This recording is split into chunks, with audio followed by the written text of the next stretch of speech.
नमस्कार,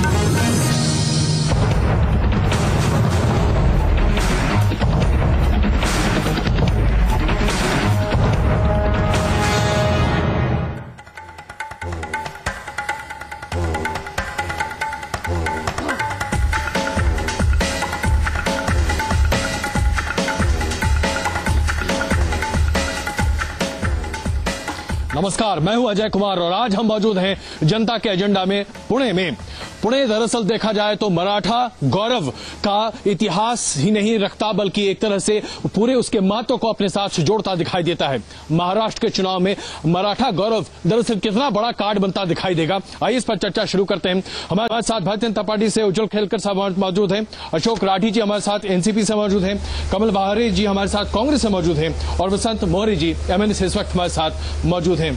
उज्जवल जी, सबसे पहले मैं आपसे पूछना चाहूंगा, भारतीय जनता पार्टी ये तय कर चुकी है कि न सिर्फ वो अपने पुराने सहयोगी 24 साल पुराने सहयोगी शिवसेना से अलग चुनाव लड़ेगी, लेकिन मराठी अस्मिता को आगे बढ़ाते बढ़ाते सबको साथ लेकर चलने की बात कर रही है। ये सब कुछ एक साथ कहां से आप जोड़ना चाहते हैं? आप मराठी अस्मिता भी रखना चाहते हैं और परप्रांतियों को भी जोड़ना चाहते हैं? इसमें कोई दो राह की बात नहीं है। मराठी अस्मिता भी रह सकती है और बाकी लोगों को साथ में ले जाके भी विकास हो सकता है। सबका साथ सबका विकास, ये जो हमारा स्लोगन था उस मुताबिक ही हम चल रहे हैं। मुझे इसमें कोई कॉन्फ्लिक्ट है ऐसा दिखाई नहीं देता। वसंत जी, क्या आपको लगता है कि ये वाकई में वास्तविकता है? क्योंकि मराठा अस्मिता को लेकर आप लोग तो बड़े सजग रहे हैं। बीजेपी का जो एजेंडा है सबका साथ बीजेपी का विकास, ऐसे ही है खाली, और यही चल रहा है। तो क्या आपको लगता है कि ये सबका विकास कर पाएंगे? क्योंकि देखिए सत्ता तो एक तरह से केंद्र में उन्हीं की है। केंद्र में सत्ता आ गई, लेकिन केंद्र में सत्ता आने के बाद जो जिनकी वजह से सत्ता आई थी उनको तो छोड़ दिया ना उन्होंने। क्या कहेंगे राठी साहब? नहीं, वो क्या है, ओवर कॉन्फिडेंस के कारण, और वो चीफ मिनिस्टर की कुर्सी हमको चाहिए, बस इसी वजह से उन्होंने ये अलायंस को उन्होंने तोड़ा है। और उनको ऐसा लग रहा है कि हम इंडिविजुअली ये सत्ता पे आ जाएंगे, लेकिन ये करते वक्त उन्होंने शिवसेना के ऊपर अन्याय किया ही है। लेकिन एक बात बताइए, मराठी अस्मिता को लेकर शरद पवार भी उतने ही आगे लगे हैं। मराठा स्ट्रांगमैन के तौर पर हर कोई उन्हें जानता है और इस पूरे बार अगर लोकसभा के चुनाव को देखें तो खुद उनकी अपनी सीट को छोड़ दिया है तो बड़ी दिक्कत हो गई थी। बारामती को छोड़ दिया है तो इस पूरे क्षेत्र में तो भारतीय जनता पार्टी और शिवसेना का बहुमत था। ऐसे में आप लोग की स्थिति तो बड़ी खराब दिखाई दे रही है। स्थिति हमारी खराब नहीं है। पिछले टाइम अगर लोकसभा का अगर आप आकलन करें तो हमारे 7 सांसद थे, इस बार लोकसभा हमारे 6 सांसद है जी। सांसदों में हमारे इस क्षेत्र की बात करें, खास अगर क्षेत्र की बात करें, इस क्षेत्र में तो आपकी स्थिति बहुत खराब हो गई है। नहीं, खराब नहीं हुई है बिल्कुल। अभी आप विधानसभा में देखिए, पिछले 25 साल में 4 चुनाव हुए 99 से लेकर, हर बार वोट प्रतिशत, सीट का प्रतिशत हमारा बढ़ा है। हम 1999 से लेकर आज तक अगर 114 लड़ रहे, 124 लड़ रहे, 119 लड़ रहे, इस लास्ट टाइम में हमको 55% हमको सीट मिले, इसलिए हमारा कोई इसके अंदर रिकॉर्ड खराब नहीं हो रहा है। अभी इसके पहले ग्राम पंचायत के तो रिकॉर्ड क्या खराब आप कांग्रेस का करते दिखाई दे रहे हैं। कमल जी क्या कहेंगे? नहीं, रिकॉर्ड हमारा भी खराब नहीं है। पिछली बार हमने 174 लड़े थे, उससे 82 हमारे आए थे। अभी लेकिन तो इस बार तो लोग कह रहे हैं कि आप चौथे नंबर की पार्टी बन जाएंगे। नहीं, ऐसा कुछ नहीं। लोग नहीं कहते, मीडिया वाले सिर्फ कहते हैं। सिर्फ मीडिया वाले कहते हैं, लोग तो हमारे साथ है। जनता का आवाज है जो आप सुना रहे हो उनको। नहीं, मैं तो सिर्फ पूछ रहा हूँ आपसे। जनता का आवाज नहीं सुना रहे हो जी। राठी जी, एक बात बताइए, आप लोग दोनों साथ थे तो सरकार चला रहे थे, 15 साल चला लिए, ऐसा क्या हो गया भाई? आप भी तो मुख्यमंत्री की दौड़ में लगे हुए हैं। नहीं, मुख्यमंत्री की तो सीट हमको मिल रही थी, तब भी हमने नहीं ली। हमने तो छोड़ दी कांग्रेस को। हमको काम करना है, लेकिन हमारा कहना यही था कि जो सेक्युलर पार्टी है वो साथ में मिलकर चुनाव लड़े, और इसलिए हमने बार बार प्रस्ताव। लेकिन सेक्युलर पार्टी साथ नहीं आ पाए ना। नहीं आ पाए। चलिए जरा लोग से भी जरा बात कर लेते हैं। जी, क्या कहेंगे आप? मैं उज्जवल केसकर जी से पूछना चाहता हूँ जी कि बीजेपी के एजेंडे पे विदर्भ का मुद्दा बहुत स्ट्रांगली है, तो बीजेपी को ऐसा नहीं लगता कि वो इस एजेंडे को उठाकर 105 हुतात्माओं का अपमान कर रहे? भारतीय जनता पार्टी का जो मूल था भारतीय जनसंघ, वो जनसंघ के टाइम से भारतीय जनसंघ की एक पॉलिसी थी जी, गवर्नेंस के लिए छोटे छोटे प्रांत होना चाहिए, ये हमारी पॉलिसी थी। तो मेरे ख्याल से तो ये सीधा सवाल है, क्या विदर्भ को अलग राज्य का दर्जा दिलवाएंगे? सीधा ही जवाब दे रहा हूँ जी, सीधा ही जवाब दे रहा हूँ। तो मेरे ख्याल से अभी विदर्भ का मुद्दा जो है वो आफ्टर इलेक्शन उसके बारे में हम सोचेंगे। नहीं तो आश्वासन दीजिए ना, अगर सरकार आपकी बन गई या सबसे बड़ी पार्टी आप बन गए तो विदर्भ के लिए अलग राज्य बनाने का दर्जा देने की पेशकश आप करेंगे? नहीं, अभी तो नहीं बता सकते। अभी नहीं बता सकते भाई, अभी आपका जवाब देख लीजिए जी। इसीलिए तो उन्होंने शिवसेना से संबंध तोड़ा। जो उनके बड़े लीडर बता चुके हैं कि हम अलग विदर्भ करने वाले हैं। अलग विदर्भ चाहिए, इसलिए तो उन्होंने शिवसेना से बंधन तोड़ा। नहीं, हमारा कहना यही है कि छोटे राज्य के समर्थन में हम है, जैसे आंध्र हुआ, सीमांध्र हुआ, तेलंगाना हुआ, भारतीय जनता पार्टी ने पाठिंबा दिया। नहीं तो विदर्भ के बारे में आप कह रहे हैं अगर चुनाव जीते तब देखेंगे। एक बात ऐसी है कि इसके लिए विधिमंडल में बहुमत होना चाहिए, विधिमंडल का ठहराव होना चाहिए। जो कल होने वाला है उसके बारे में आज सोचने की जरूरत नहीं है। मैं बीजेपी, शिवसेना, कांग्रेस, राष्ट्रवादी सब लोगों से यही पूछना चाहता हूँ कि थोड़ा उठ के बोलिए तो लोग भी आपको देख पाएंगे। हाँ, जरा जल्दी पूछिए, टाइम नहीं है। आपकी युति और आघाड़ी तो अभी ठीक नहीं रही। हाँ। सरकार तो किसी के आने वाले ऐसे दिख नहीं रहा। आपका परिवार तो यहीं पे खत्म हो गया। महाराष्ट्र का कल्याण आप कैसे करेंगे? चलिए ये सवाल मैं पूछना चाहता था, जरा आप लोग यही बता दीजिए, अपना घर नहीं चला पा रहे लोगों का घर कैसे चलाइएगा? उज्जवल जी, आपका घर नहीं चला मतलब? भाई शिवसेना के साथ 24 साल का गठजोड़, दो भाई एक साथ खड़े थे, दोनों भाई में दो फाड़ हो गया, बंटवारा हो गया, और क्या चाहिए अब इसके बाद? नहीं, मेरे ख्याल से ऐसा है कि दोनों अलग अलग पॉलिटिकल पार्टी थी, दोनों पॉलिटिकल पार्टी का एजेंडा अलग था, लेकिन साथ में थे। अभी 24 साल के साथ बाद में क्यों थे फिर? अगर एजेंडा अलग था तो साथ में क्यों थे? नहीं, एजेंडा अलग खुद जी सत्ता के लिए थे, ऐसा उनका कहना है। वो तो सत्ता के लिए बाहर हो गए। वो तो खुद भाई थे। हाँ? हम तो साथ में चलने वाले साथी थे। वसंत मोरे के जो लीडर है वो उद्धव ठाकरे के भाई थे, वो भी उनका साथ छोड़ के गए थे। उन्होंने तो महाभारत को सही कर दिया, आपने किसको सही किया है बताइए?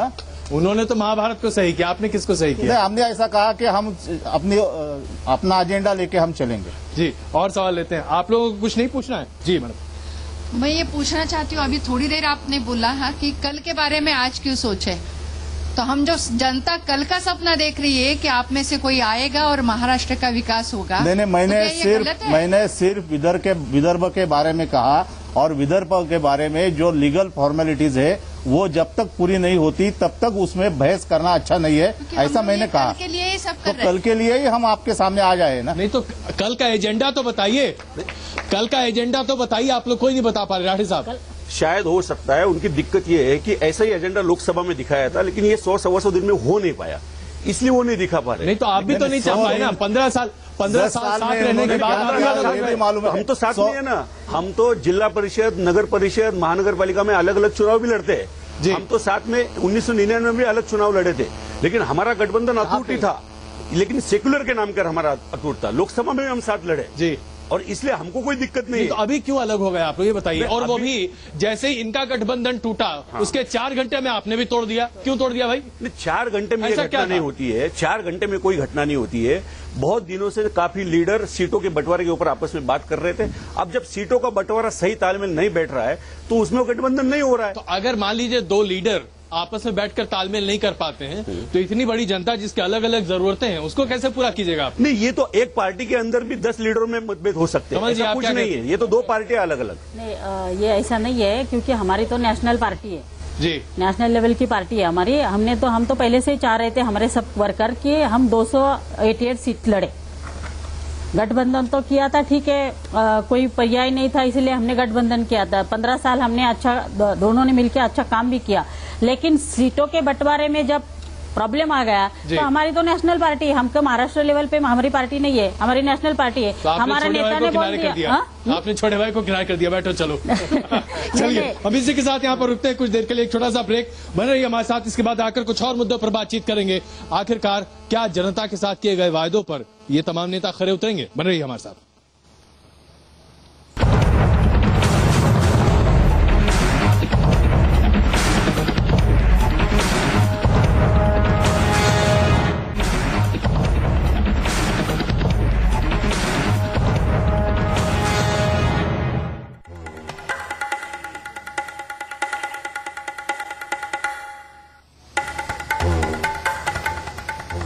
आप देख रहे हैं लगातार जनता का एजेंडा, और रघुनाथ जी भी शिवसेना से हमारे साथ जुड़ चुके हैं। रघुनाथ जी, आप अभी चर्चा में देर से आए, लेकिन ये बताइए कि आप लोग सब अलग अलग रास्ते निकल चुके हैं। कोई भी यहाँ पर खड़ा 5 व्यक्ति, 5 पार्टियां एक साथ नहीं है।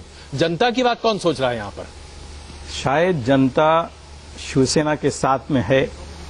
जो हम ग्राउंड में घूम रहे हैं अभी, लोगों के साथ बात कर रहे हैं, इससे पता चलता है कि नहीं तो 24 साल तक जनता किसके साथ थी? आपके साथ नहीं थी? नहीं, हमारे साथ में थी, लेकिन जहां पे युति निकल गई, अभी वो क्यों निकल गई, कैसे निकल गई?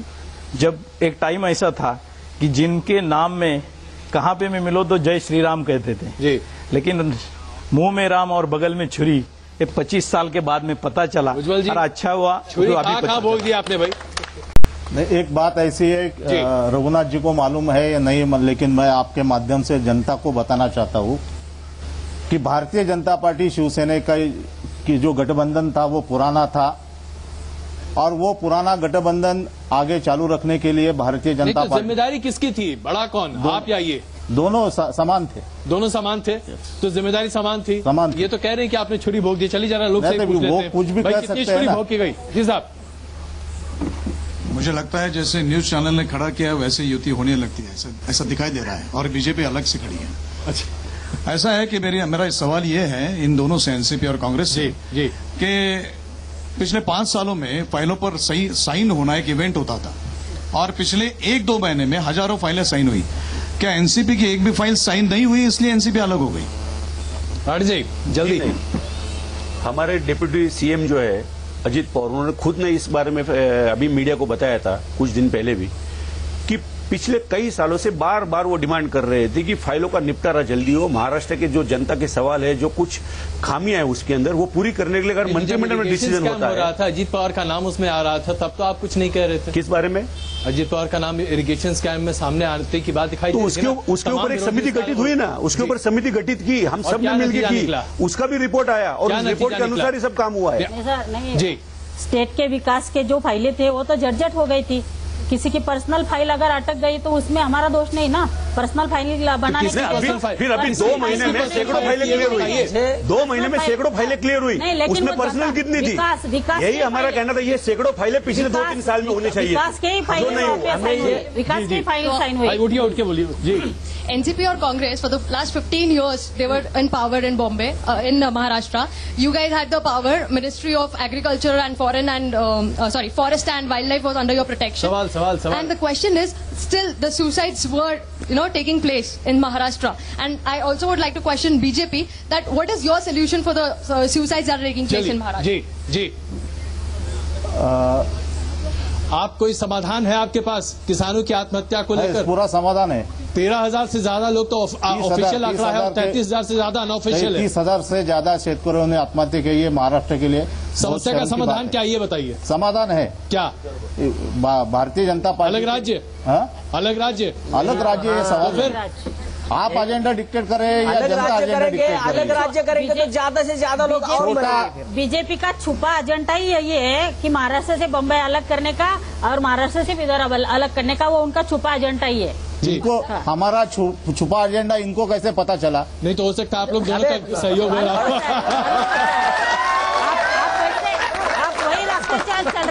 वही रास्ता चल रहे हैं आपका।